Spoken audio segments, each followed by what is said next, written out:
Mbola ao anatin'ny fotoana izay ahafahantsika mifampitsotra-bavaka isika. Koa asaiko indray ianao mba hiombona amin'ny vavaka manokana izay ho tanterahana. Vavaka isika tompoko. Misaotra anao izay ray tsara indrindra izay any an-danitra ary raisinay ho tombotsoa ny fahafahana mbola mifampitsotra-bavaka, mitondra ny antom-bavaka manokana amin'ity fotoana ity. Koa sitraka hiatrany ny anana fahazaonantoka famelan-keloka, anananay fiadanam-po. Vavaka manokana izahay ho an'ny mpanomponao Neira izay manana fikasana tsara hanorina tokantrano.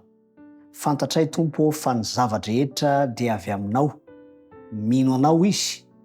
Koa ny fanomanana dia apetraka sahady eo ampelantananao satria faniriany zany mpanomponao zany ny hidiranao an-tsetra manokana ahatanteraka ny fanorenana fanambadiana.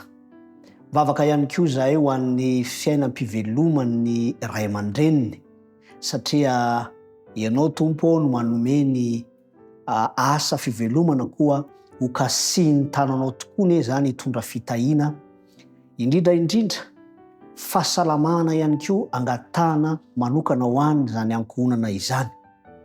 Koa amin'ny maha olombelonanay dia mety voafetra izahay fa ny fitiavanao Andriamanitra ray, ny fahasoavanao any hitondranao ny ankohonana zany mpanomponao zany.